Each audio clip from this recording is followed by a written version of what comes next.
Speaking of enjoying little things in life, welcome back to another episode of the Anime4ALL podcast. I am your host, the Game Hunter, along with Spirit Magic Helmet. We'll be talking about episode 4. There was a week in between of releases, so when this does get released, that was why episode 3 of the podcast didn't get released till a week late. My bad. I guess we'll. Wait, you're screwing up our podcast schedules now? That's just me being not wanting to put the effort into transferring over the podcast and then letting it go live. That's incredibly rude. Our listeners deserve more. You deserve more, listeners. You done kissing their ass? Sure. Okay, we are literally in 33 minutes, so but that's just so we're absolutely clear, you deserve more, listeners. I just needed them to know. That's all. You don't have to be so quiet about it. If I was a listener, I'd be glad to know that I deserve more. And with that, episode 4 of the Rurouni Kenshin anime, titled Sarusuke Sagara. Jesus, Fighter for Hire, what he just said. Now, before we get into the meat and potatoes of this, if there is any meat and potatoes, but this character has plagued me since I found out he's coming this episode. Because I don't remember a lot about him, but for whatever reason I remember liking him a lot. I told this to my co-host here off, camera, but can't remember why. Wait, there's a camera? No, I mean, I actually want to talk to you about that, but we'll do this later. I guess you told me everything off camera because there was no camera. But okay then. I literally lost track what was going on. I lost track what he said. Everything literally just disappeared, dissolved into a hole of nothing just now. Every thought and what you just said. I don't know how that happened. Congratulations. It's amazing. It really explains a lot about your school career. Wow. Wow. Can I just leave? Do I have to take this? Do I have to take this abuse? But essentially the episode starts off with our main leading lady being a typical anime chick in terms of money. I find it funny that apparently she had I guess it makes sense, but at the same time I find it funny that they open it up with her saying that she had money problems. I'm guessing with the nonchalant way that they opened up means we probably will not be hearing about that anymore in the future. I could be wrong, but it seems more nonchalant here than in other shows where they kind of make it a part of their personality. They're they're heavily into money, but I could be wrong, and maybe this is just the start of her money escapades or needing cash. Considering that she isn't teaching anybody yet other than Yahiko, who is in the front in the beginning of the episode also training his sword swings, while we have Kenshin himself using what would be the blunt side of a blade to chop wood perfectly. And I love that Yahi comments on this. Game Hunter, do you remember I don't remember what I saw this in, but I remember at least one time in anime when somebody was comparing what is it called when you're writing really fancy? Why can't I think of the word? Cursive? Not cursive. Something even deeper than cursive. When we're writing in really fancy calligraphy. That calligraphy is compared to sword play. Have you ever heard that? Where they consider it similar because of the elegance required for it and everything else. Was it something that we watched together? I don't know. I know in at least one show, and I think more than one, being a skilled artist, with physical art, was compared to compared to being a great sword play. You know what I mean? Because you had to like move the. Oh, isn't this referred to her grandfather being a swordsman and an artist? Yes. So I saw it as symbolic, kind of like I saw it as kind of like she was giving up her father's art. You know what I mean? And like that they were kind of like she was being happy about it and she was acting really happy about it. But to me, there was like a sad note to that she was kind of like selling one of the last legacies to her father's, like, you know what I mean, dedication to the arts, whether it be I guess in a really weird way, she's not really. I mean, I guess in a really weird way, she's not really. I get what you're saying.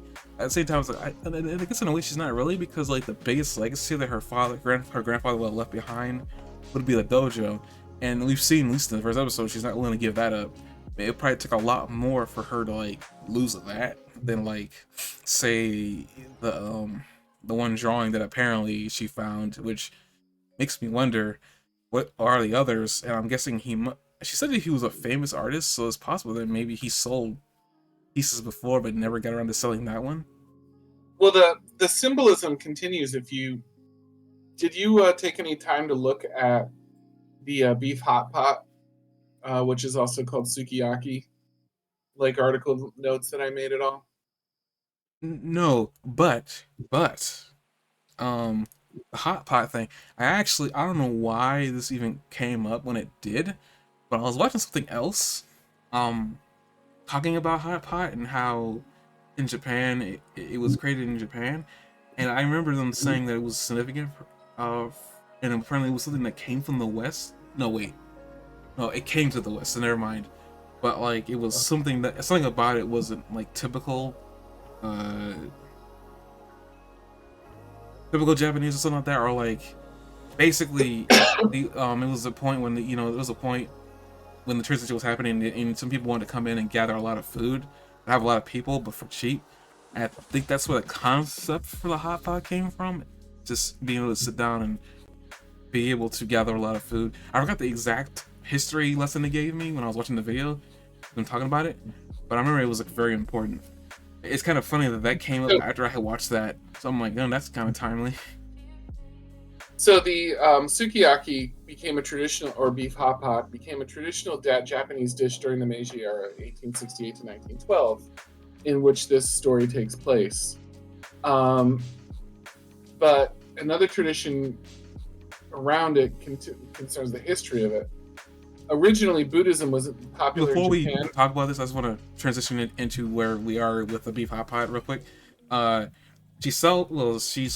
Koro is happy she's found a piece of art, and apparently at some point between her in the group with Rurouni Kenshin, Yahiko and her end up in a restaurant. I guessing at some point she either one of two things was happening. She knew she was gonna be able to sell it soon, so she went to indulge. But I don't think that's the case. I think at some point, so this might be a few days later, she sells her, painting. We end up in the restaurant with the beef hot pot. No, continue.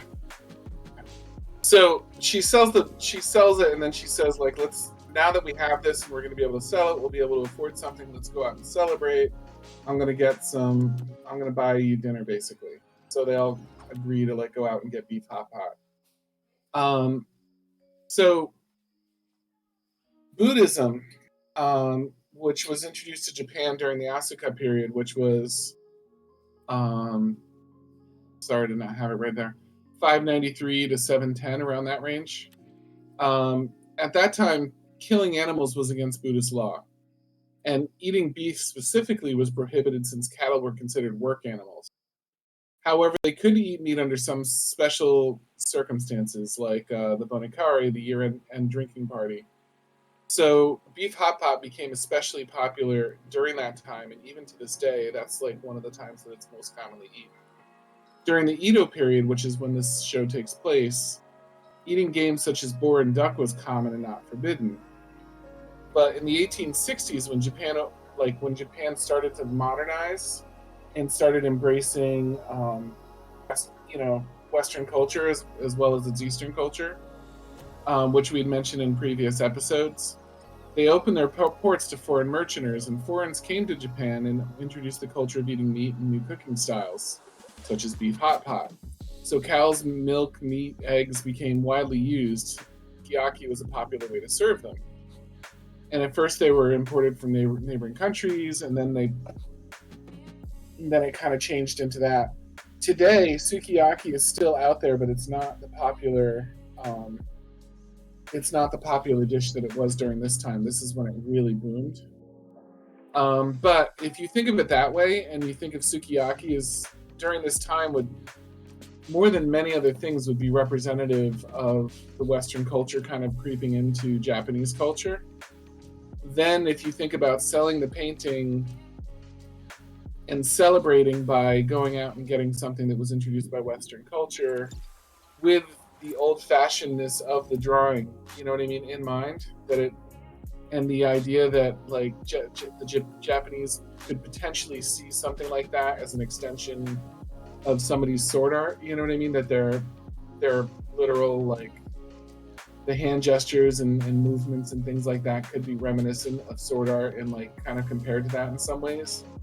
Then it starts taking on a different color and it takes a little bit more of a darker edge to it, which I think is kind of like cool.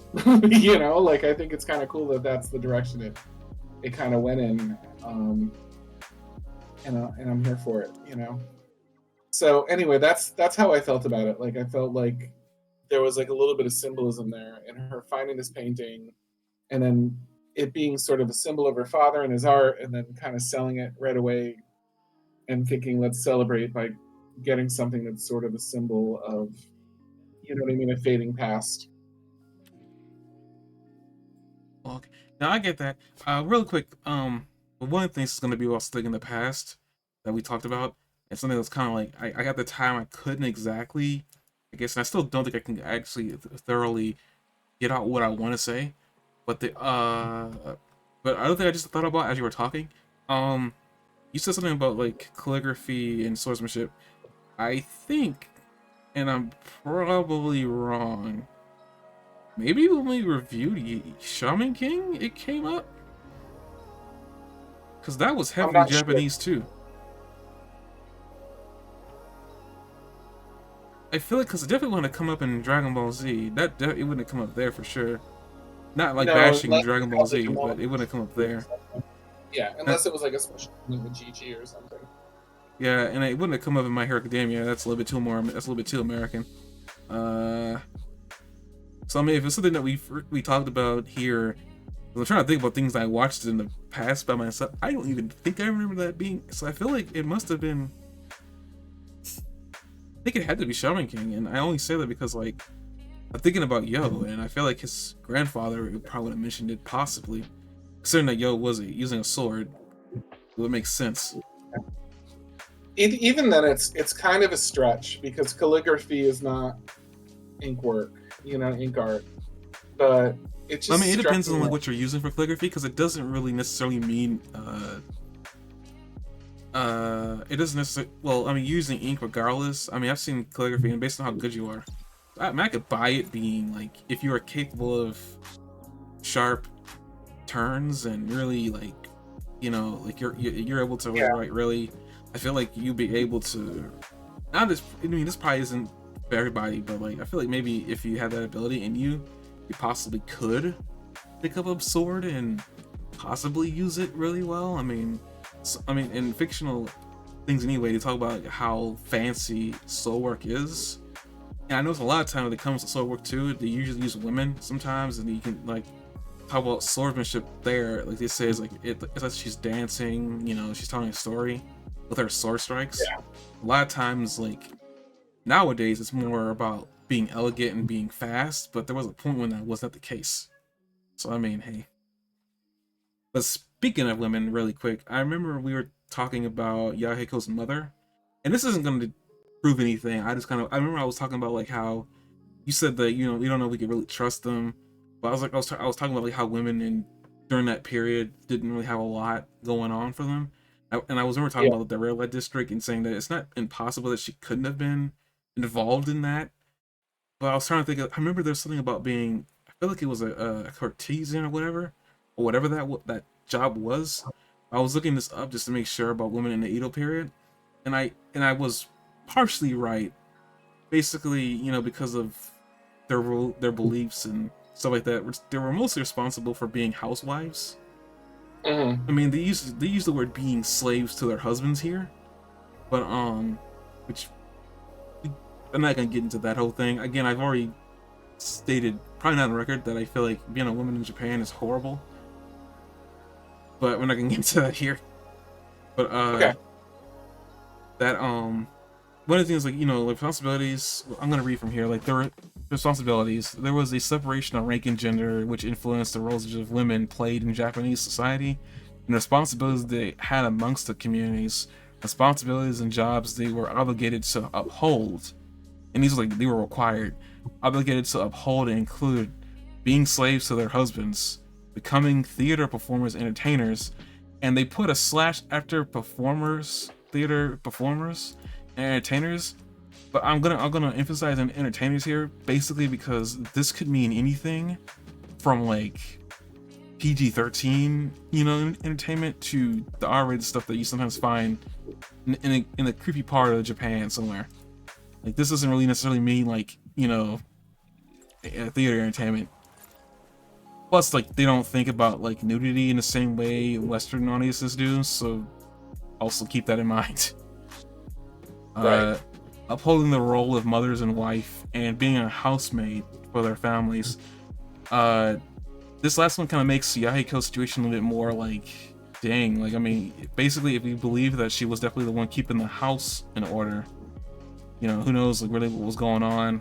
But at the same time, she got sick, and, you know, basically at the end of the day, she got sick and she passed away, and it left him without a mother and a father because they both passed. But I was saying that, you know, you were saying that you don't know we could take their word for it. I was just trying to say, I was trying to come up with the word, and I still can't come up with the word, or whatever the heck I was thinking of. But I remember there was like something about the red light district and women being used for sex, but there was like a term because like it was like a job that they had. But yeah, I guess ultimately it was kind of a responsibility that they had. And I'm not saying that Yahiko's mother had the exact responsibility, considering she was married. There's a possibility that maybe they weren't wrong about what she was doing. But I was, Yeah, I absolutely think it's possible. It was just in that case, um, it struck me that it wasn't impossible that they were not the greatest witnesses. Do you know what I mean? no, I was just like, I'm not convinced yet. This is a hint that this might be something that's going on, but I wasn't convinced yet to believe it 100%. Like, I guess what I was getting at, because like, what I was getting at was like, it mostly, for the most case, when they talk about that kind of thing in the show, they're not gonna really even drill back on that. Which, I mean, it's kind of like why I'm gonna sit there and say I'm gonna just let it go. But when I know about like when they have a female character that they talk about in that way, and she got sick and she died, but no one talks about what she did when she was alive. To me, unspokenly, that kind of means she must have been involved in something. And that's not saying that she was a bad person, because she had to, again, like, if you're a single mother, again, being a woman in anywhere isn't great. Being a woman in Japan, I think, is a lot worse. But women in general, like, I mean, sometimes they have to do what they gotta do, and a lot of women sometimes put their kids through school by dancing on a pole. Is that really to be too much ashamed of? I mean, you have to do what you gotta do, and it's unfortunate too, because women didn't have a lot of, you know, the ability, you know, the advantages of having a penis between your legs, to do mining or whatever, do a job that's really good, you know. Just a Chesterfield, if you will. Yes. Doing the being able to do something that, you know, that would be the equivalent of a desk job today. But, you know, it's just one of those things. I was thinking, like, yeah, it's possible, and you know, it's not impossible that they may not know what they're talking about. Do you know anything from the lore that's giving you an advantage over over me? No, I really couldn't tell you. Because the problem is, I don't think Yahiko's parents really matter all that much. Granted, part of his character is that he's trying to, you know, bring justice to their names, but I can't think why his mother would be involved in that. His father maybe, but not his mother. But I couldn't tell you anything hinting at. I was just like, to me, it's like, I feel like And you know, a part of me is like, I'm hoping I'm wrong because that would just make okay, well, I don't know what his mother did, but what's bugging me is the fact that she got sick and she passed. Now, granted, passing away from a sickness is not uncommon, and you know that's another thing too that I gotta put out there so I can protect myself. Passing away from a sickness is not uncommon. So Never it's like, make statements like this without protection. That's what I'm taking away from this. dang it. But I was like, I know, like she doesn't have to have an STD that's gonna kill her. I mean, the common cold could kill you, which it did before we found a way to stop that. But it just, yeah. I guess I really wanted to. Don't know what I wanted to do here. I was hoping I was gonna come up with a word talking about it, but obviously the word is somewhere in my mind and I just can't think of it. I guess the best way to put it is they're saying she's a prostitute. But again, it's like I want to say that entertainment over here, again, the Japanese, or at least the Asians, don't think about nudity in the same way the Western world does. And and even to this day, I don't know how to really process that information. But it's like the same thing how they don't view death the same way Western society does. It's just one of those things. So that's what I'm saying. Like, ultimately, if she was into that kind of thing, it's not really a bad thing. She just had to do what she had to do to protect her house, unfortunately. But like, she got sick and she just died. So I don't think she's all that important to him. I mean, it's his mother. Obviously, he's gonna miss her. But like, I guess character development wise, living plot of the show, yeah. Like character development, I don't think. That's why I want. Okay, I wanted to just make that statement. If it comes back up again, I would definitely revisit this. But I can't for say. Like, I'm gonna tell you. Is there something I know for sure? No. Is it bugging me? Yes. I think that's where I'll leave it. Moving on to what's important. Yeah, we go to the hot pot place. Wait, mother's dying of disease, like venereal diseases, is not important. Is that what you're saying? No, man. Don't turn this on me. Before we jump over to the hot pot scene, I did want to talk about something about the opening credits that I noticed. I noticed this in the past, and I registered for me, but I never took the time to look into it. But at 2:38, they show a random picture of a bird with a long beak. Do you remember that scene in the opening? I think I know what you're talking about. I think I remember a bird. Why? It's a butcher bird. I see the notes. Yeah, it's a butcher bird, and they're known to be. They take their prey and they impale them on sharp objects such as thorns and barbed wire fences. Jesus.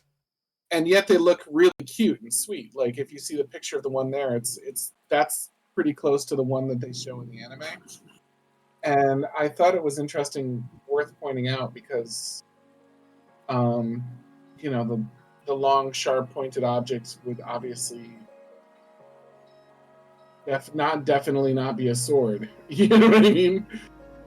So I thought it was worth pointing out to you because I thought it was interesting that the butcher bird imagery, it's just kind of tossed in there without any context. It just kind of comes up. Hold up, real quick. We were just rated.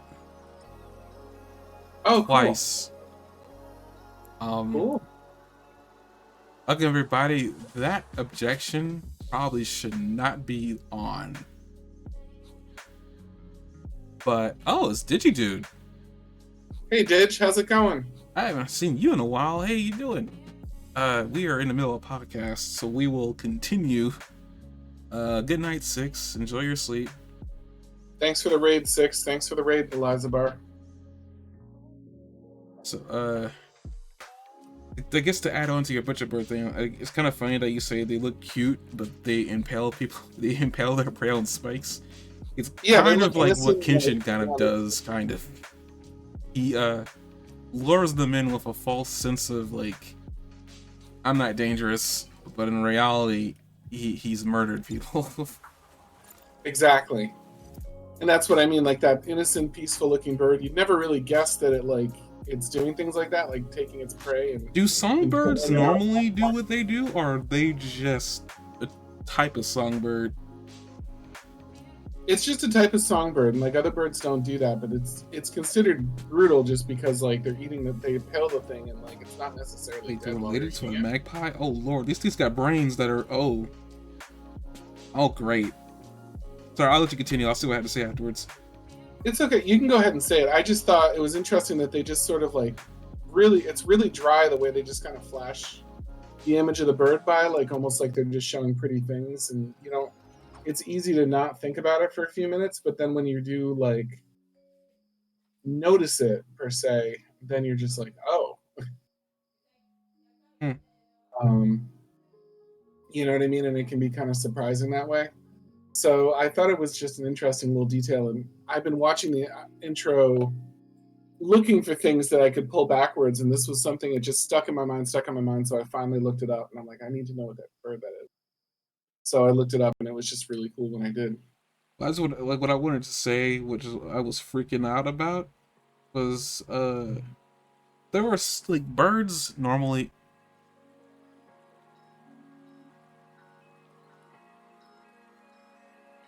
Just saw what you wrote down there. What I wanted to bring up is that birds are normally dumb. You know, they're not really the smartest creatures in the animal kingdom, but there are a few that actually have the ability to retain memory, and just can be vindictive.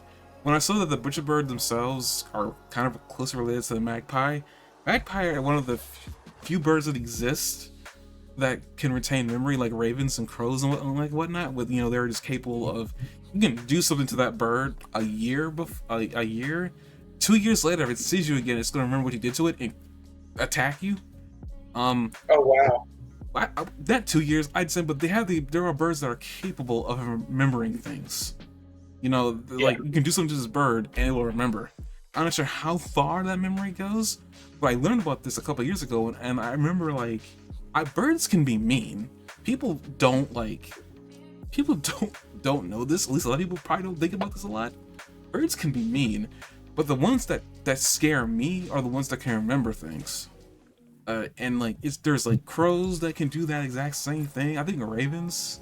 There's a bird type that lives around here in America that has the memory, and it lives around this area in Maryland. It lives in Maryland and probably on the East Coast somewhere. But there are birds that you. And I guess I'm just saying as a PSA, don't know what bird you're messing with before you do something to it. And I was saying the butcher bird apparently is related to the magpie, so I'm almost gonna sit there and say that it's probably capable of memory. Probably not on the scale of other birds, but I'm pretty sure you wouldn't want that bird if it's that aggressive just to prey. I would not want that bird mad at me. Yeah, most birds are cute, and I guess animals in general, they can be really to add on to that whole they're cute at one point and they're deadly next. There's a lot of animals that do that whole luring you in thing with being docile, but in reality they can kill you. I mean, it's like the whole opus magnum of being an insect. People don't look into these types of things, but the insect kingdom is vicious. Things die, get killed, murdered all the dang time, and it's just a part of life, or not life in their case. But to see that there's a bird that just jams things to a spike is crazy. And it uses its beak as a skewer too. Although I think that's I saw the beak, and that's what really kind of scared me. But I mean, most bird beaks scare me, but that thing is most of its face. Yeah, you don't want to be caught in a dark alley with that thing. I don't know why would you be in a dark alley with that thing, but we're just gonna move on. If you happen to be in a dark alley, you're gonna hope that there's not one of those in there. That's all I'm saying. But yeah, I mean, I'm just saying that there are birds out there. If people don't know this, and you can look this up yourself, there are birds out there that are capable of memory, and just it's a scary thought to be one day, say 5 years ago, you pissed off a raven, and for whatever reason, you just are walking around, and then there's one bird that won't leave you alone, and you're wondering what's going on, and it's this is the exact same bird you messed with 5 years ago. Right. and it can't tell you that because it doesn't speak English. It's like, what's wrong with you? You don't remember it, but it remembers you. Bird's like, come at me, bro. Come at me. Yeah, it's like, I guess birds can be aggressive too when you really think about it. Any bird, I guess anything can be aggressive if you really push it enough. But the ones that I remember are scare me the most. But, I'm gonna say I haven't done it to any bird, but I only recently really learned about that whole memory thing. I say recently, probably in the last 3-4 years. So I was never aware of that, because I remember bird brain. That's what you call somebody who can't remember anything or dumb. It's kind of funny to learn that there are birds that are capable of remembering. Well, there's a lot of the myths that make animals look stupid or worthless aren't true anyway. Like goldfish are actually very intelligent fish, and you can teach them tricks, and they have a memory of like up to 6 months. But people think the goldfish forget everything they know every 10 seconds or whatever. And then I don't know if you know about lemmings not being like what people think they are. Like lemmings don't commit suicide. Did you know that? I didn't know lemmings were real. Yeah, they're real. In the early 1900s, I think it was like the 1912 or something like that. They were making a documentary, and for some reason, they decided they were going to say that lemmings control their population by jumping off cliffs. So what they did is they got a bunch of lemmings in from like a different country and like herded them all off the cliff. And like the lemmings don't do that. And they just decided they were going to do it for the documentary. And Disney's Huh, gotten I about didn't know. They look like gerbils. Like yeah. hamsters. I did not know this. This is news to me. Oh dear, jeez. Wait, why would you want to kill this thing? Right, so they just herded them off. They put a whole bunch of them on the cliff, and then off screen they were scaring them to the point that they were just like crowding around the cliff face and falling off to their deaths. And then in the old like black and white thing, they were just like, the lemmings to control their population will once a year migrate and jump off the cliff, and it wasn't true. So there's a lot of like myths around animals that like if you look into them are almost never true. Crows are like one of the most crows are in, I read a book on animal intelligence many like 4 times over. I was obsessed with it when I was younger. And there was a small number of animals that they mentioned as like cornerstone animals for like high intelligence, and like the squid was on there, the beaver was on there, crows were on there, and a parrot I think was another one. So there were a few of them, but the crows can do a lot of things that are like very intelligent. I don't think it's necessarily birds in general. I think that there's some birds that are probably more intelligent than others, just like there are with mammals and everything else. But they're pretty good. I mean, I just think I know there just are birds out there. I mean, like in it, birds, crows. I mean, I'm generalizing, but crows, ravens. The birds that like offshoot from the crow typically are just a higher intelligence for some strange reason. I don't understand why the crow has a bigger brain for that kind of thing. But apparently, just avian creatures in general have smaller brains. There's just few that do have bigger brains, which allows them to retain memories. It's crazy to think that you could like. That's something like mostly it scared me because it's saying that they can remember things. I'm like, a big brain wouldn't really do you much unless you know how to use it. But if you have a bird or just something out there that that has a brain bigger than like maybe the general species they're a part of, and they tell you that okay, you can piss this one off and it will come back and aggravate you. I remember seeing videos on that too, like how just crows in general are very, very aggressive sometimes. Like I mean, all birds are aggressive, but like if you like piss one off, typically you don't want to because they probably won't leave you alone until you can get far away enough where they don't care. But that idea that you just mess with a bird a day before and the next day it's like I always had this idea that birds hate my car because it seems like every time I go out there and I wash my car, to just poop on there. But like, I understand it's just the sunlight hitting them in the eye and they get mad and they just like throw one, like bombs away on my car, and it somehow always hits it. I'm like, really, really, you had to fly over my car. You're out there running around there chasing after birds like an old man saying, "Get off of my lawn, birds." I got you. I'm with you. I'm just saying, you know, it's just one of those, like, birds are cool. They really are the cool. same person. We're on the exact same page about this. Jeez, that's a blue one? Wait, do you know what barbed wire is? Okay, moving on. That is, they're cool looking, and that is definitely a, like, sword-like beak. That is, That really threw you off, huh?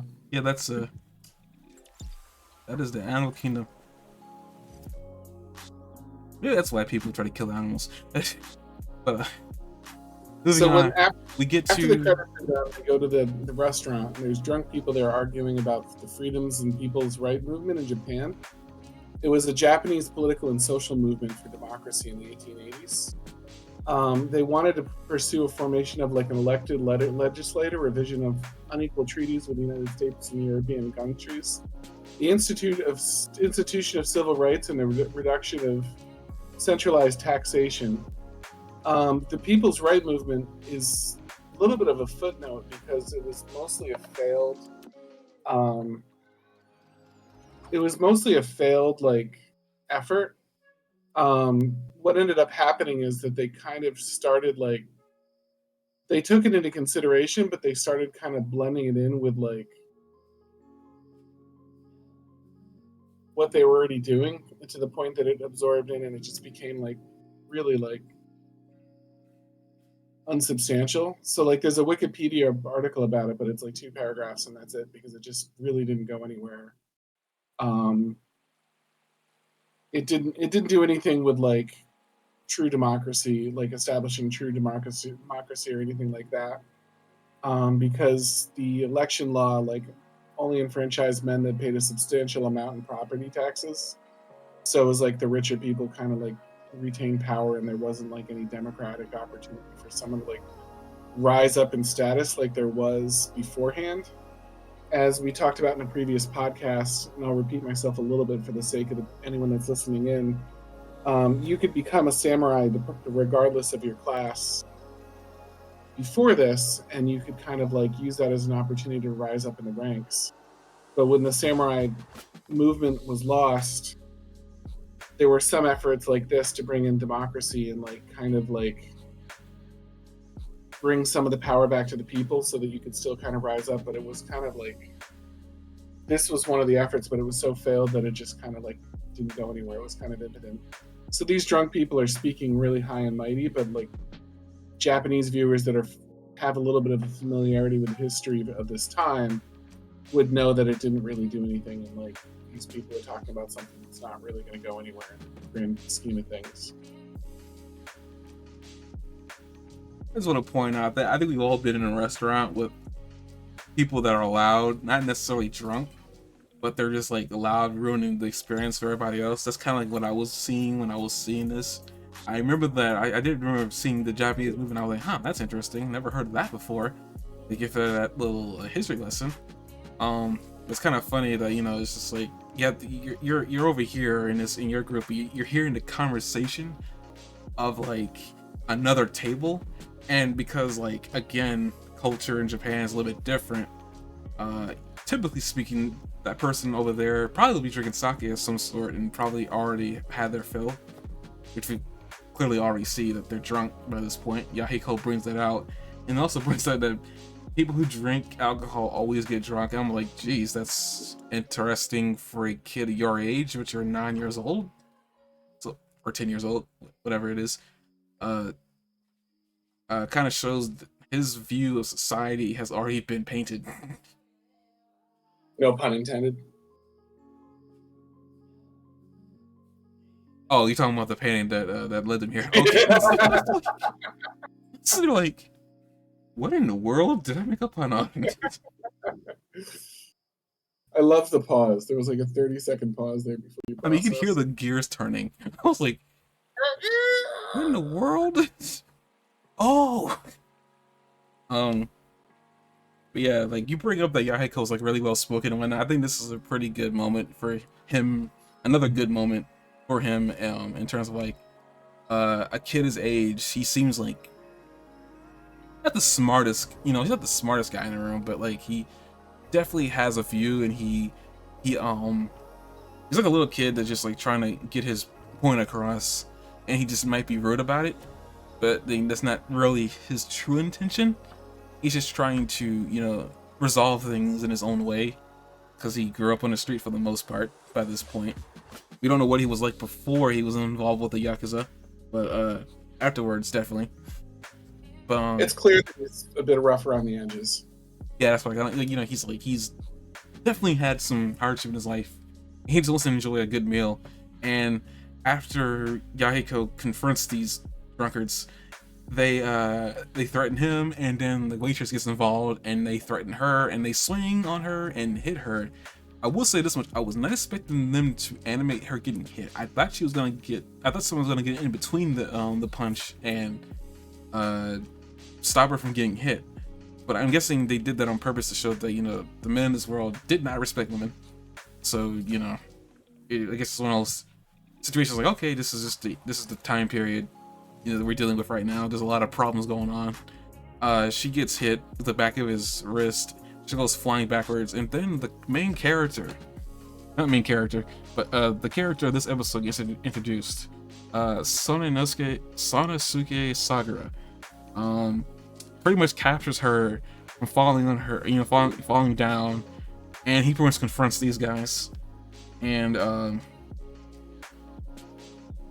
interesting confrontation. He essentially goes on about picking his own fights. Usually people pick on him for fights. He goes on talking about like how they are like, I guess like we mentioned about like their movement, you know how like I guess like it's supposed to be for the people who can't defend themselves. Yet you're over here waving this flag around like you think you're important.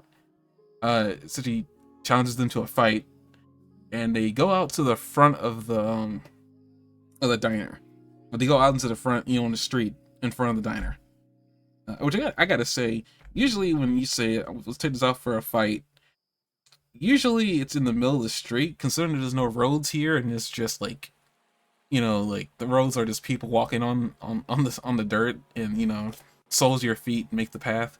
It's kind of funny that take this out to the street just means out in the front of the building. Mm-hmm.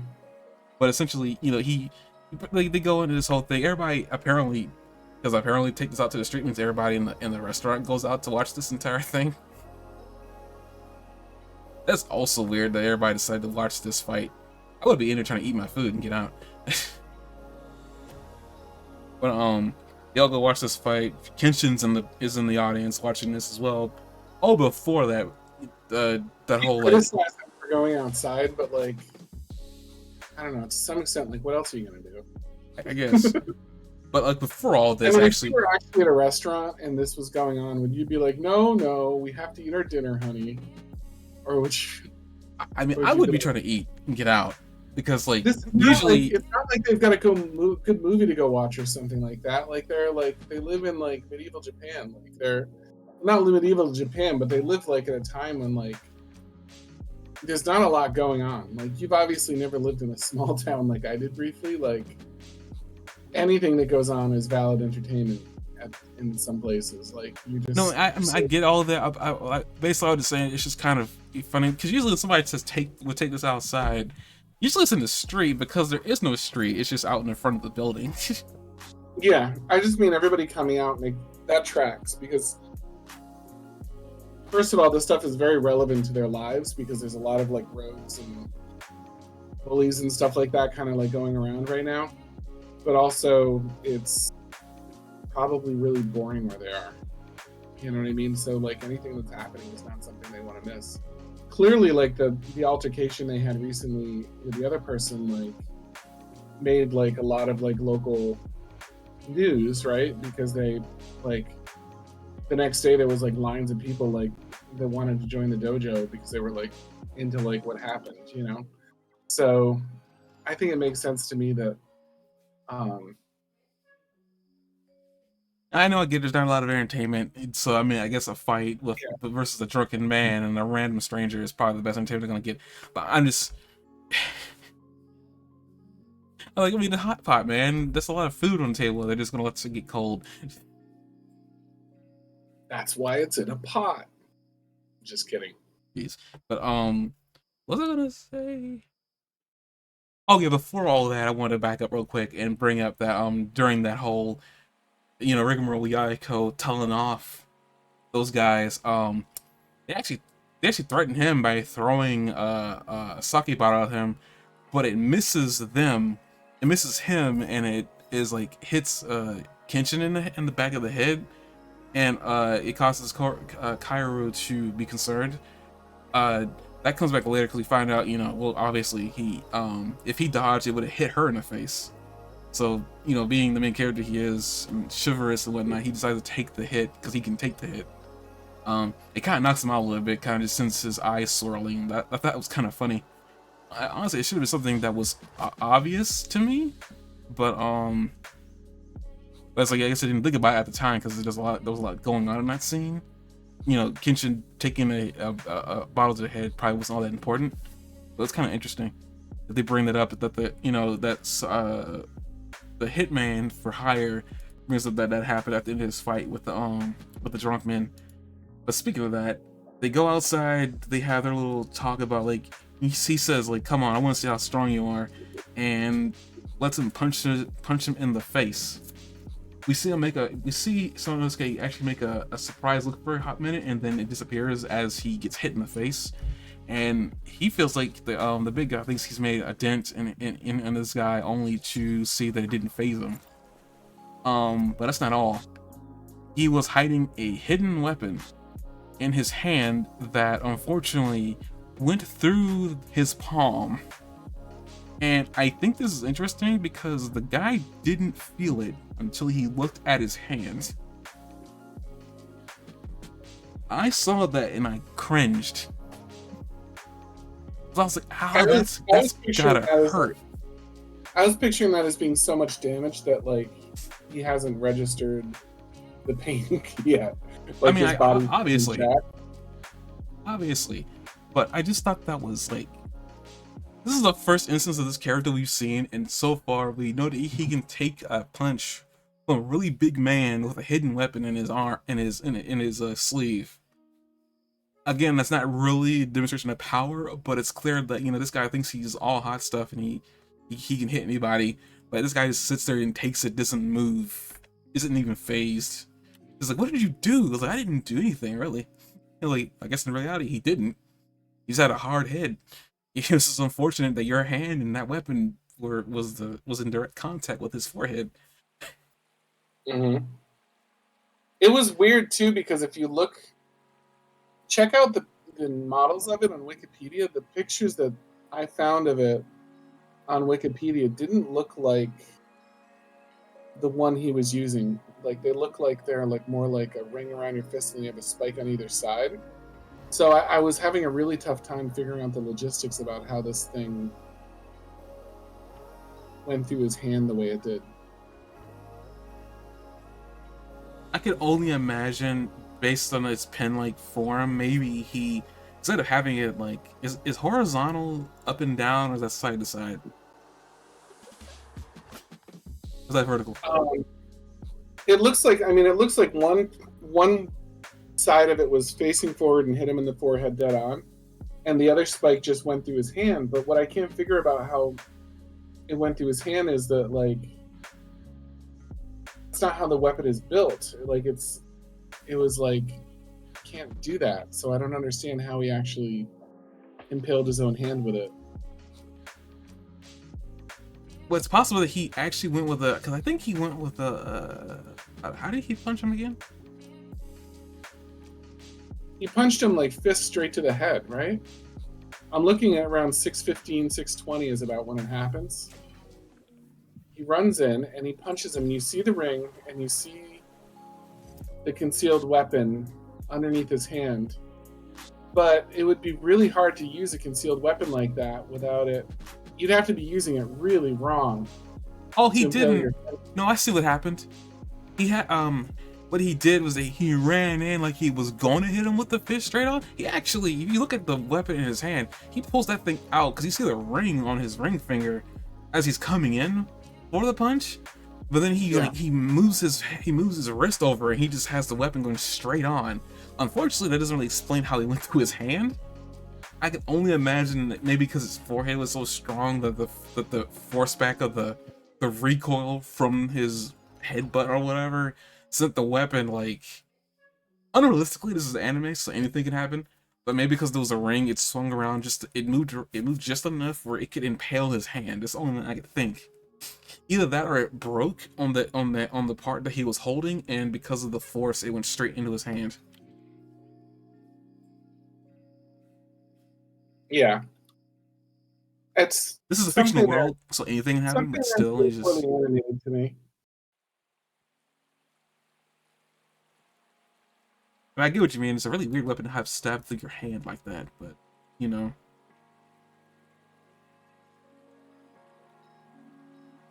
Like a showbow.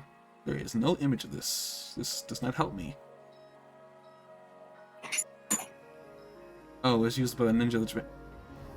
This is the weird thing about Japan. Like, you'd think some things didn't exist, but in reality they did. Ninja is one of them. So is it just me, or is this technique that he has where he can take a spike to the head, like his head is made out of steel, kind of like either like the beginning of introducing key techniques into the show or kind of BS? I think it's just that he's got an abnormal constitution. It's gonna be my guess. Because I want to say I don't think he exists in this world, but I could be wrong. It struck me as a little bit beyond human. You know what I mean? What he was doing. So well, I think this is the idea. I mean, Kenshin's beyond human. No real human has the reflexes he has. But you can still see him and imagine that it's human in the same way that, like, if you're watching the MCU, you can think of Hawkeye, for example, and think, okay, this person is feasibly human, like a regular human being. I mean, I think he can take a hit. Like, I mean, well, in all reality, it's like that guy that punched him wasn't all that strong. We can already tell that. You know, he was just like blustering. I mean, why else have a hidden weapon? Yeah, I get the whole idea the weapon is to be hidden, but like, if you feel like you can take him on, why bother using this weapon? I mean, obviously, it could be a lot of reasons. He's trying to prove a point, but it's like, can't prove a point. He's trying to like maybe prove himself that he's better than this guy because he pissed him off. He's talking about he's talking about his movement, calling it BS, stuff like that. So it's possible that could just all have been anger. At the same time, though, I mean, all that aside, if you think you could take this man, why bother with a weapon? You have the size already, literally. You're taller than him, and wider than he is. But it's one of those things like, I could buy somebody having a strong forearm. I mean, there's people out there who are capable of doing headbutts that are ridiculous. I know it's physically impossible to have a head like... I mean, some people do have steel on their heads, too. Some people do have a skull with steel on it. You're getting a little silly. Not in the 1860s. You don't know that. I know that. I'm sorry. You don't know that. You're stretching a little bit. Their arms. No, you don't know that. You can't know that unless you were back there.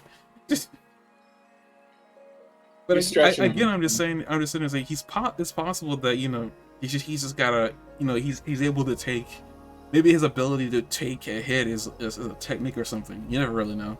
That just came to my mind, by the way. At this point, what?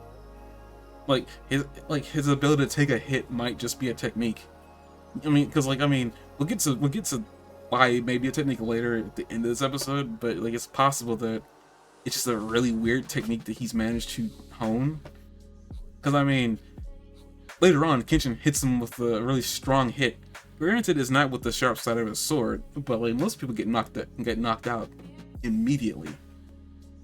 Don't you think this feels a tiny bit key-like though?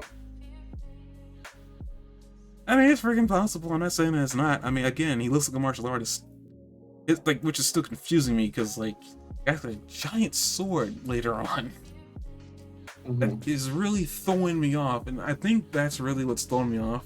My memory of him is like, does the sword disappear? Does it get destroyed? Is there a reason why he just has it for no reason? It's an antique. I would think it's got to be destroyed at some point, right? It's a sword they don't use anymore. He's got an antique from a previous era, but they were usually used on horses and not used that way. Like, there's. No I mean, have you seen that sword? I mean, nobody. I think they said like nobody could physically swing it, at least not efficiently.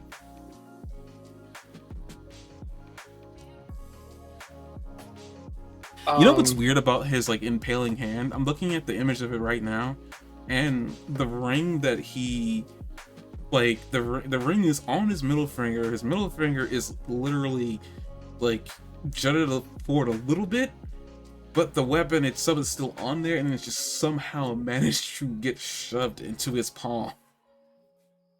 So somewhere along the way when he hit him with it, I'm guessing his ring finger literally went backwards and just like went into his hand. Unfortunately, he was on adrenaline, so he couldn't feel it. I guess it could be BS. I don't know. I mean, I'm willing to bet that he's just got a strong enough forehead. Was that like he moved it somehow, like so fast that nobody else saw it. I mean, he's already abnormally strong because after this happens, he ends up flicking him in the forehead and sends him flying, and the flick sounds like a bullet. On top of that, this guy, we look at his like physique. He's wearing like old style like karate gear or street fighter gear. He's got bandages on his feet and his fists. I think it's on his fist. It's definitely on his feet for sure. He's got like something on his, got bandages on his arm, on his wrist. And I mean, he says he didn't really do anything. So I don't know what in the world like that was. I'm just willing to just say, okay, maybe it's physically possible to be able to take a hit like that. I mean, some of the things you think is impossible in real life to do, you'd be surprised, I guess, what the human body is capable of. I mean, they talk about people being able to lift things over their head during like stressful situations. The human body is not capable of taking a metal spike, hitting someone in the face with it, and. I mean, like, keep in mind, he's wearing a headband here. He could be hiding something in there. He could be, except that we know that he's going to take a sword blow that should take out an average man in the next scene. So. But again, it's not the short sword though. It's just the blunt side. Okay, but it knocked him quite far. Yeah, that does. I mean, we'll get to that in a minute. I'm just saying that. Like, it's an anime. Corner here by saying it's feasible that he survived the punch or the spike to the face. So like, you're forcing my hand and pointing out that like it's absurd, given that like he also took a really strong blow like slightly later in the episode. You're somehow saying what Kenshin's doing is physically possible. There's no way the human can move that fast. I mean, like, the fastest human, I think it's like what's that runner's name? I forgot. Is it the runner or the swimmer? I forgot which one it is. But nobody can move at the speed that Kenshin's doing. No human can. Yeah, that's fair. It's not even like, I mean, even with the sword, like, first of all, the sword is metal, regardless of what end is sharp. That sword is metal. I think it's made out of steel or whatever. Like, there's physically no way. I mean, if you want to argue that what he's doing is not feasible, you gotta go with Kenshin's. What he's doing is not feasible either. It's just, you know, you can't have one character like that in your mind. Yeah, I'll give you that. It's not feasible. If it's not much more feasible. I mean, it's at least slightly more feasible. Do you know what I mean? That he's extremely fast, but we're splitting hairs at that point. Oh no! How much pressure can a human body withstand? We're just gonna see the thing. Don't look it up. You know it's not true. I'm doing it. We have 26 minutes left. I know we're gonna go by it really quickly, man. Don't worry. See, Jelly the human body can withstand up to 15 psi.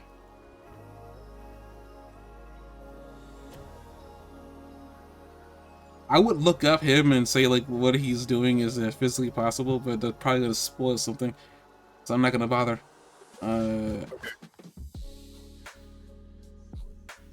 But I feel like, I mean, on top of it is martial arts, it's possible that it is literally just a technique that literally allows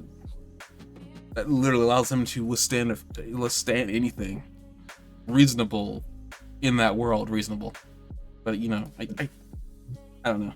But essentially, he pretty much sends like the big guy flying, and his little cronies are like gonna attack next, and all of a sudden we see Kenshin right behind one of them, the guy with the buck teeth, with the hilt of his sword pressing his spine, saying like, you want to make my day? You feeling lucky, punk? I just look at that as like, you just want to make my days. Like, you just pay your bill and move on. These are I understand your movement is like, you know, just and everything like that, but you need to improve yourself first. Pay your bill and move on. And I was like, okay. After all that happens and all the dust settles, pretty much someone else talks to Kenshin, offers him, tells him, I want to fight you. Kenshin says, I don't do that. And Suchi says like, well, I'm gonna be around, so like, you know, you change your mind, I'll be over in his dojo area. He walks off, and then the maid realizes the last second as he's walking off that he didn't pay his bill. Which is kind of funny because as he's walking off, they comment on the kanji or whatever is on his back saying bad. I think there's a joke there, but I couldn't tell you what it is. I think that's a joke or something like that, so maybe it gets explained later on. But yeah, he didn't pay his bill, which was kind of funny because I kind of saw that coming, but I still found it hilarious. He says that he lives at the Garotsuki Nagaya, which translates to Hoodlum's Longhouse, which I thought was amusing. He's just basically saying that like, I live at the gang, like, well, I mean, place where live. This character type was like everywhere back when this show was new, so Okay. like it's one of those like things you expect to see at the time the show was supposed to be new. So like, I mean, this character type was just everywhere. I mean, like Yusuke Urameshi is one of them. I mean, he's the main character of his own show, but like the bad boy who isn't really a bad boy, he just comes off that way for whatever reason. So it's one of those like, you know, why is he there? You start asking those questions more as we learn more about him. And then we go back to, well, apparently this is like a week or two before we learned that that the fake Bedosai and the older guy that was trying to kill Kaoru, we found out they apparently got out of prison somehow. This jail system leaves a lot to be desired. They got away, and then they found him, and they were gonna hire him to take out Kenshin. And he first asked him, is he strong? And the old guy literally just says that he whispers in his ear, and I'm pretty sure it had something to do with the Imperials and him being the swordsman that killed a lot of people, the manslayer. And he gets really curious. We learn later on in his second confrontation with Kenshin that he actually went and did some research on him and found out a decent amount, but not the answer to his one question, which is, why did he stop killing? I find that interesting because, like, he found all the information out, but not the reason why he stopped. How did he hide that information so freaking well, if it's even out there? Because it's private. That is true. I can't fight that. But essentially he said he found this information about him, about like, the thing he revealed that he apparently was doing this when he was like 15 or 16. So he was very young when he was killing people. And that speaks a lot to his natural talent too, because he's killing much more developed and experienced people.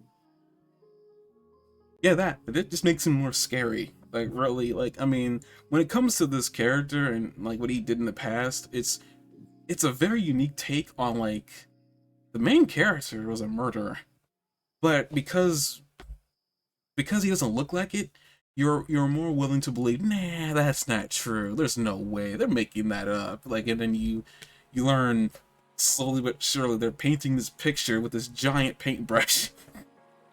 Mm-hmm. This man was a killer, and it's like, if you apparently like, I mean, this information was everywhere, and you know, we found out that Sanosuke has a problem, as we learn later on after like he gets hired. We found out this information. He finds out where Kenshin is staying. Apparently, Kenshin can feel his aura, which was interesting. But even he wasn't apparently Sanosuke wasn't Again, trying to hide it. another nod at like Key's techniques. I mean, you can't say that's not suggestive of a Key technique.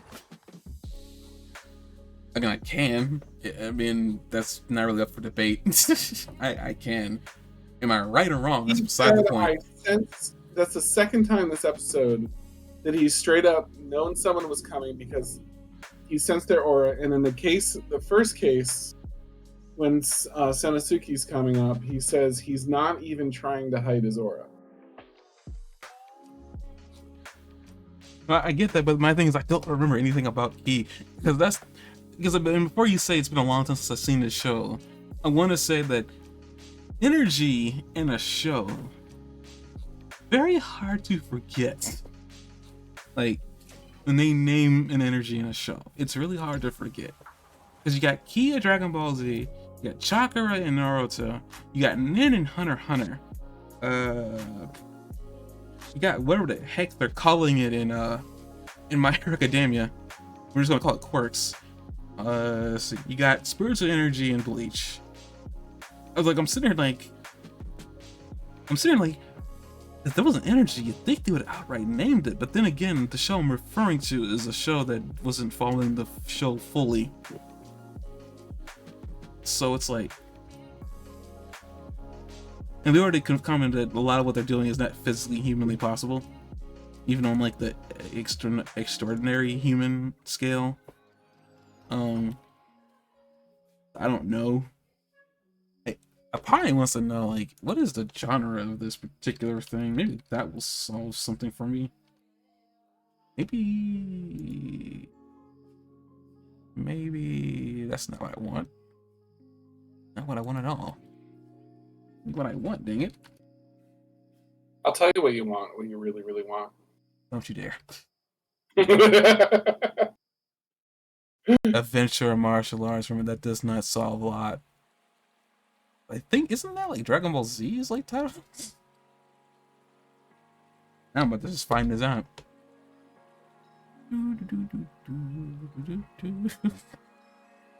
I'm not getting there. What is it? Okay, how about this? Give me the dang manga, dang it.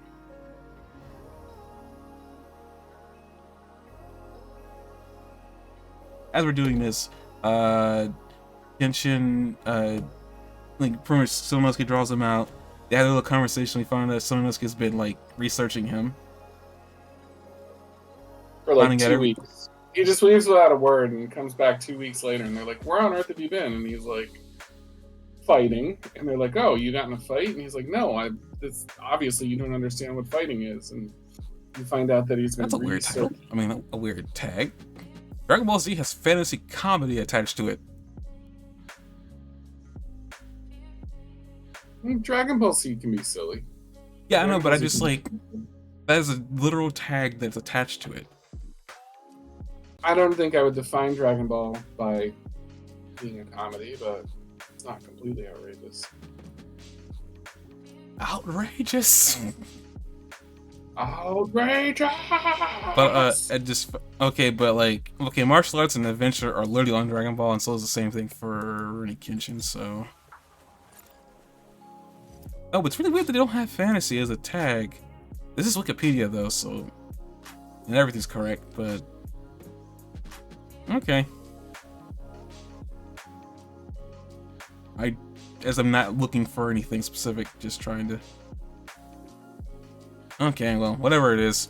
if there is key, there is key. If there's not key, there's not key. I don't know how they're doing what they're doing if there is no key. But essentially confront each other. As Spear said, he wasn't trying to hide his presence. And they get talking, and he's like, and then we get the spiel of Sonanosuke's backstory. Well, the beginning of it, anyway. You find out, well, at least not in too many words. That's in a flashback. We can extrapolate.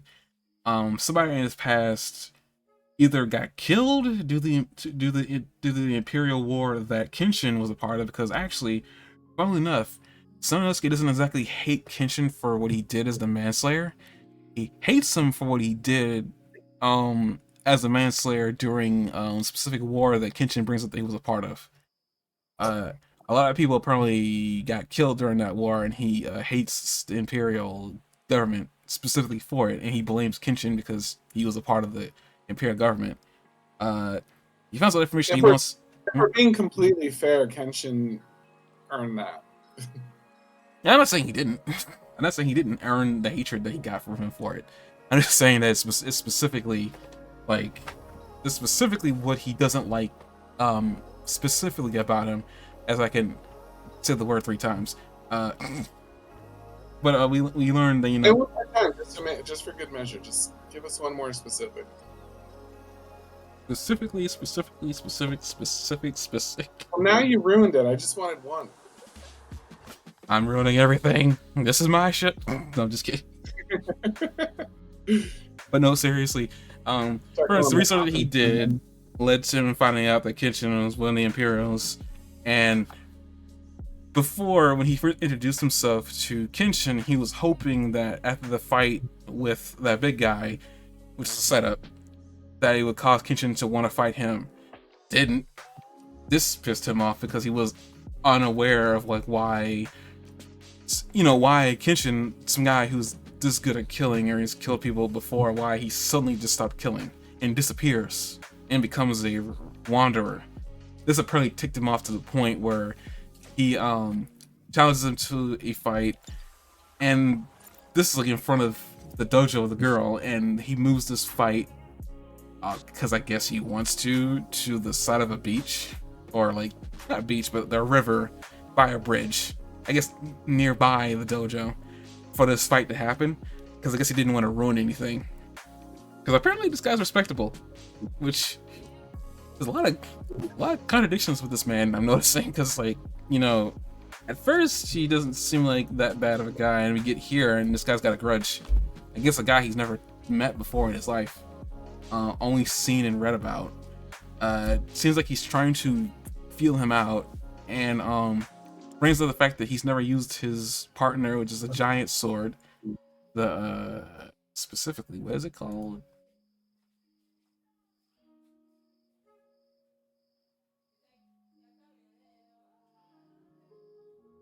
Do not know. It's called Zanbato wielding Sonanosuke is his full title. So the Zanbato,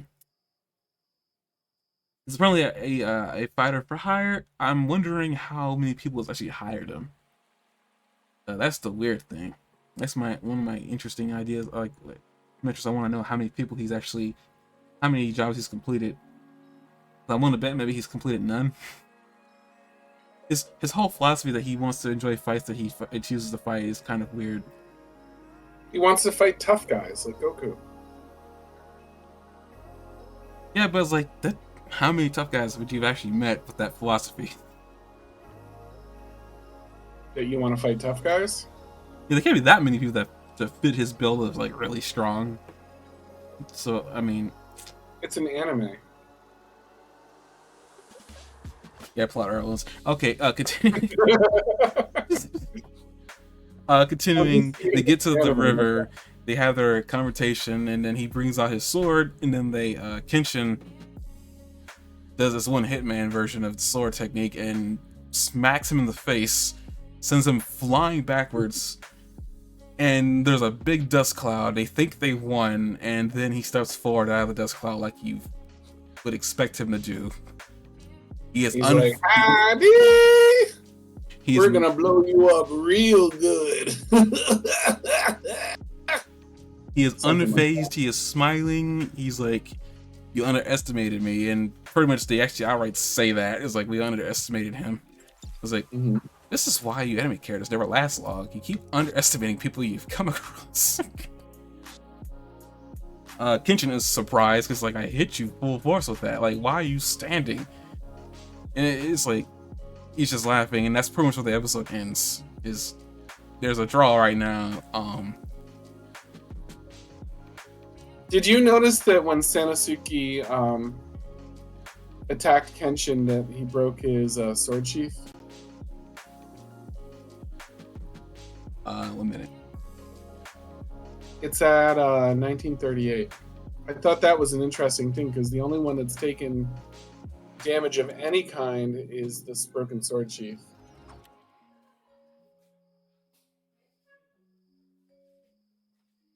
Oh, I guess the Kenshin threw that at him though, because he seems shocked that he broke it. Sanosuke, Yeah, I but mean. it was interesting to see the first sign that Kenshin wasn't completely in control of a fight. Hey, speaking of that, because he wouldn't have chosen to break his sword sheath if he could have helped it.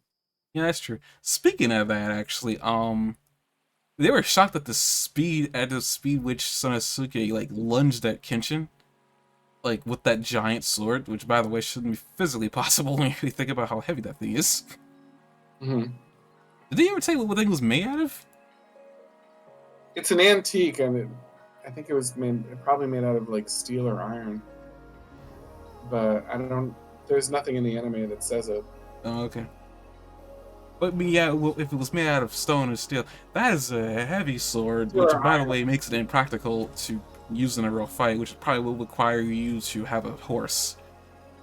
There's no way. Right, I said that earlier. Yeah, I know. I'm just saying that. I'm just bringing it up. Like, it makes sense that why you would have to have a horse to practically use it. It's also not a real weapon. Really? It's yeah. The Zambato is a fake weapon. It's a made up weapon. Are you sure? Hold on. I'm not saying you're wrong. I just want to check myself. It's fine. The hell is the Zambato horse thing so relevant? Okay, I was about to say, like, was it? Did you miss something or? No. Apparently a legend about a horse slaying sword, actually.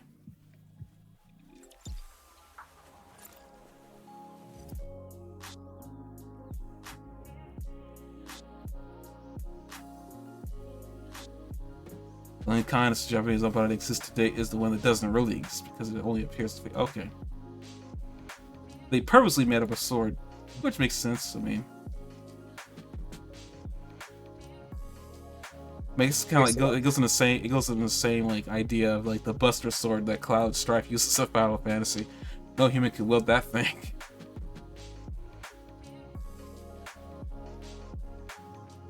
But okay, so for the sake of the show, this is a really weird sword. Which, I mean, if it doesn't really exist, that means I wonder if they're going to destroy it. Because, like, I don't think he even needs that sword to fight. Based on the finger flick that sounded like a bullet earlier. Mm-hmm. To me, it's like it feels like it's a waste of a weapon for a guy who doesn't need the sword to fight. But I mean, who knows? Who knows what his real purpose behind wielding a giant sword like that? But yeah, the sword. The first episode ends with them like, "Oh my goodness, this guy could take a hit for me. I gotta change tactics." But yeah, it's kind of like, I mean, with the speed though, it's like they can match each other's speed, kind of. I mean, Kenshin's probably not really trying when he first hit him with that sword, which when he, as you said before, he threw the sheath in there to get it hit to draw him in to swing at him from behind. But he had to do it. Like it wasn't like you don't see him doing stuff like that fighting everybody else. Like he had to compromise something and like use a resource to get a hit on him and on this guy. So it was really demonstrative. Like I said, it's the first time he hasn't been completely in control of a situation. So I thought that that was saying a lot about the ability of this guy.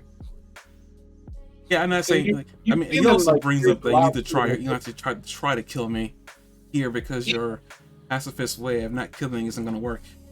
It's Even interesting. earlier when like Sanosuke was like talking to him, he said like, I got the I got the impression that Kenshin was able to sense the aura of the two guys hiding behind the fence, and that Sanosuke wasn't sensing that until he pointed it out. Do you know what I mean? Like there was a sense there that he had the edge on him. And I was like, oh, okay, so he's going to win this fight. There's a narrative hint here that he has the edge. But then, you know, I don't know. Then he kind of redeemed himself because he broke the gun and showed that he wanted an honorable fight and everything else. But like,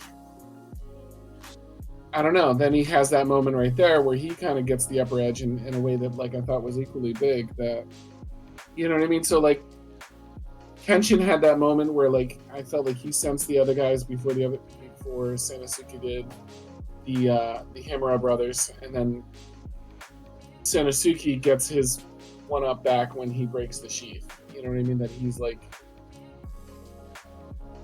got something that Kenshin wouldn't have preferred to have happen. So I don't know. I get that. I guess before I'm gonna pose a question here. Um, you get the feeling, and I guess maybe this is an answer yes, but I'm gonna ask it anyway. It's like you get the feeling it's like one of those situations where like okay, we see that he's actually stronger than he appears, and he's like letting people on, which is actually really smart tactics. Like let people think you're weak just so you can catch them off guard.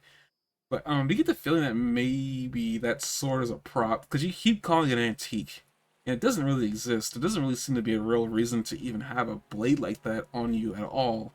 He doesn't Well, carry it. He doesn't even carry it on him like a swordsman would. Kenshin's blade is made up too, though. So it just seemed like they were just doing that again. You say his sword's made up, but they actually have proof there's actually a sword like that, like one that exists One out there. one sword that existed like hundreds of years beforehand. That like I pointed out in a Wikipedia article that I mean not a Wikipedia news article that we found that might have been discovered after Kenshin was written. I forget. I've never checked the timeline, but I mean there's probably like one sword of a lot of things. So it's not like necessarily representative of like a whole culture of instances of that sword. It's just there's one of them out there in real life. I mean, that's good enough. I mean, I'm not sitting there saying there has to be multiple swords, like multiple variants of this sword, because, I mean, realistically speaking, it's not really all that useful. I mean, it'd be useful in like in a I guess learning how to use a sword class. The sword made a story because it was the same type as used in Kenshin, but like it's kind of like chicken or the egg here. Like, was the sword brought to attention because of Kenshin, or did Kenshin, the writers of Kenshin, somehow know about this sword when they made it? You know what I mean? Like, I don't think there would have been a news story about this sword being discovered if it wasn't already in Kenshin. No, I feel like this sword was discovered before the show. I mean, there's no way. If I'm being real about it, even in a fictional universe, like you're trying to make one up, you wouldn't give your character like a noodle for a weapon. And not realistically speaking, unless you knew that a sword like this existed and you thought it'd be a cool way to like make a character. There's no realistic way that you would like think as an artist.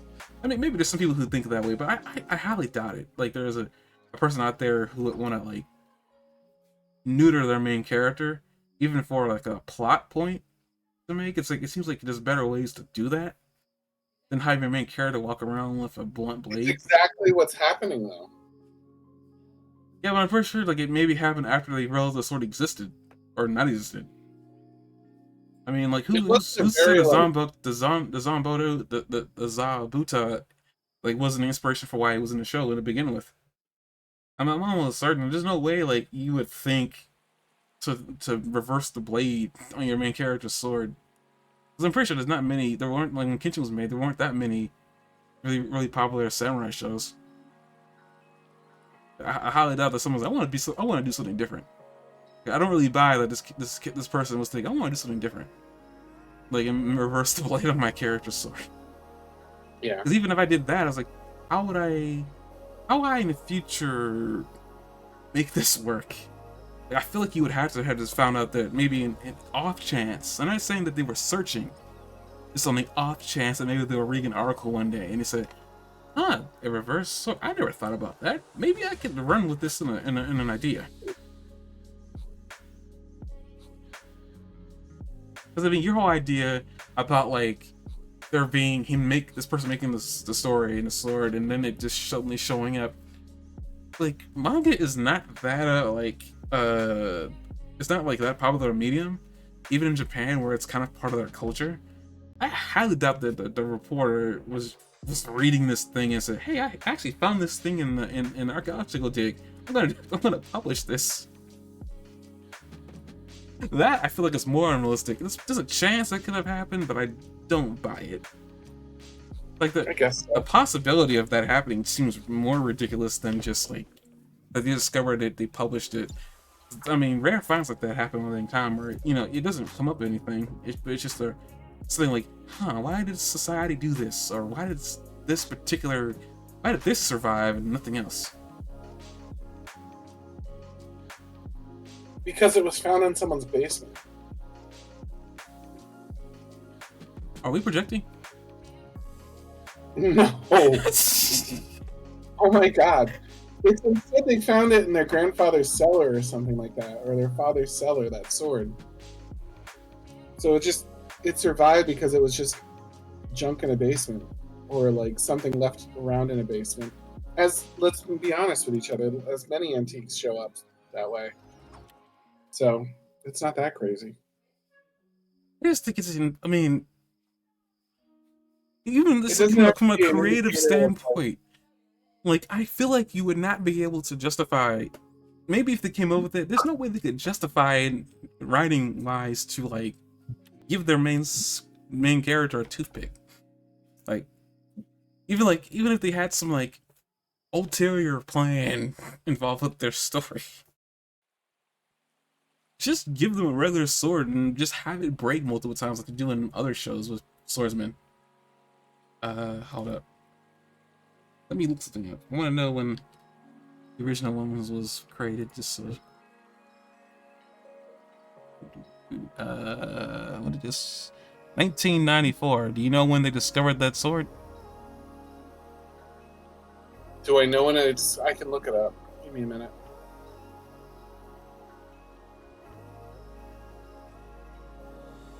Why does this say that the final arc is still running? That's still really, really weird. Actually, it's saying it's running. 2014. 2014? Yeah. Jesus, that's close. January 22nd, 2014. April 2nd, 1994. So I don't know what to tell you, but like the anime was written before the sword was discovered. That was my point. I was like, I feel like this came before the sword, because like to me it just like it seems so weird. Like it's funny that the anime is like being revived several years after the fact. But I was like, that's why I feel like it's like I feel like this must just come first, because like, huh? Yeah, I don't know. I feel like this one came first. Because basing this off the finding the weapon would seem kind of weird. But was that what I was saying? I completely confused myself. You know what? Whatever. I'm gonna just leave the subject. Okay, so wait, it was discovered in October of 2013, because the sword story says that last October, what's being compared to a real Sakabato turned up in an old family storage center located in Chiba Prefecture, Shiro City, that dates from the Edo period, 1603 to 1868. It was found in Chiba. Where was this person born, really quick? So the only thing that's really interesting about that is that the sword is specifically from the Edo period. That's the only thing that makes it a really like. But it also says that there's no historical precedent to this sword.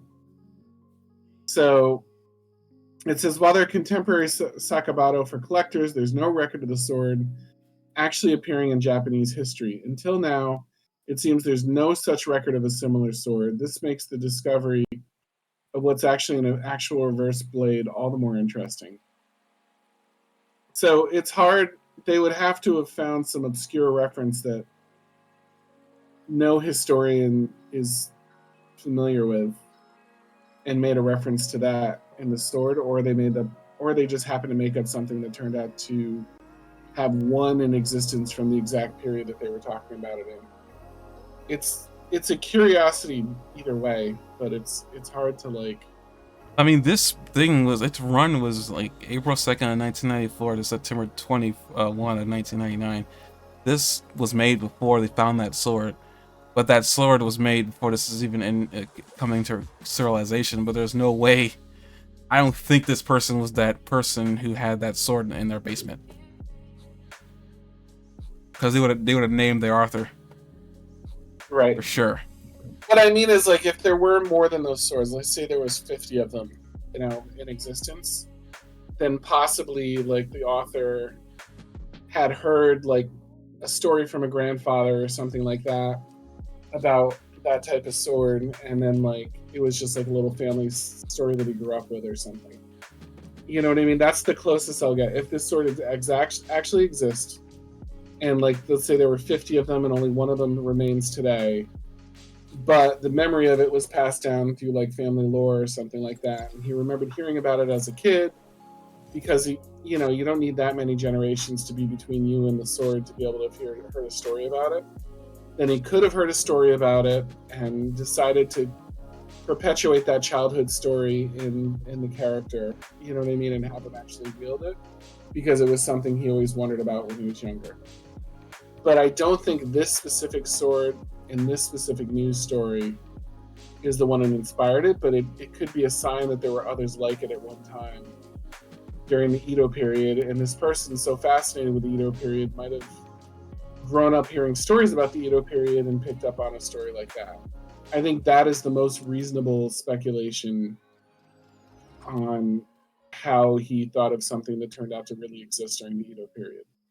Well, I'm gonna fight back on this, but if Well, this was and then the something, other guy's wielding a fictional blade that is an antique too, and the two of them would be technically wielding like outdated antique blades, and that's kind of cool. Do you know what I mean? So I could see how he either made up the second blade as well, or maybe it was something else he had also heard about at some point. I mean, that second blade was fake blade already used in fictitious stories. I just don't. I just think he must have made it up on his own, and whatever reason, just was just discovered forever known. Like it probably could have. Somebody probably mistook it for something else and only realized recently that it was actually a sword that could have been. But the problem with that whole thing is like, why make a reverse blade? Because at least here, there's some like story and character significance behind it. I mean, like even the character mentions that he got. I think he mentions that he got the sword forged that way on purpose. So I would imagine the thinking is the same as like why like a left-handed boxer has an advantage, because people aren't used to fighting somebody with a left hand, that are left-handed. So if you were like planning on fighting other swordsmen and you had adapted to their fighting style, but they didn't adapt to your fighting style, even though yours wasn't quite as good, maybe it gave you an advantage just because they weren't familiar with how to fight someone like you at all. But it would have to be an obscure novelty kind of thing for that strategy to work. It'd have to be obscure enough where nobody like had an experience with fighting someone like you. So by necessity, there'd have to be a small number of those weapons out there. That's why I said maybe like 50 or something. Enough where you could make a strategy around it, but not enough that you could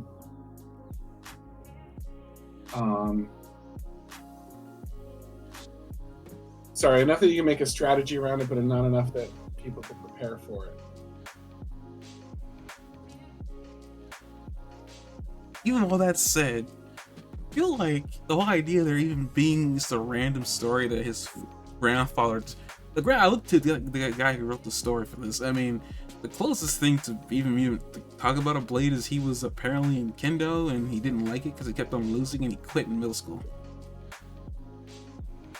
That's the closest to anything sword related to even bring up with him. But dude, that seems like really random and like that's a luck of the draw type of situation. I don't know why his grandfather would even be telling him stories about samurai to begin with. Other than just to say this is stories passed on my family, but you know, I still think he must have made the sword up on his own, and just for whatever reason, from it also what could have actually happened too. And this is pretty funny. Somebody decided to make this because I mean there are cosplayers out there, and they found this thing in 2014. Cosplaying would have been pretty much normal by that point.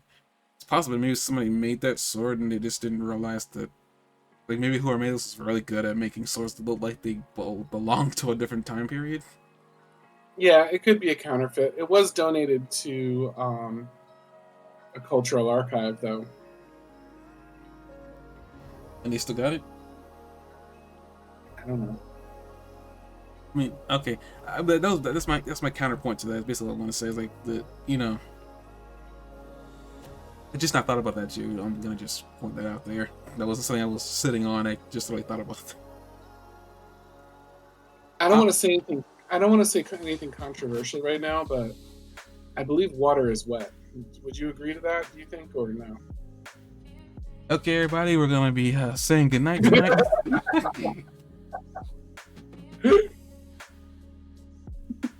Water is indeed wet, man. I'm just sitting there saying I just don't buy it. I'm not convinced, not the water thing, but like I'm not convinced that like this he somewhere along the grapevine. I mean, I'm saying yeah, it's possible, maybe, but it's like I don't buy it. I feel like he must have made it up for his own. I've always found water to be moist, not wet. So I'm just saying. And everybody, this is the end of the podcast. See you guys next week for episode 5 of the podcast.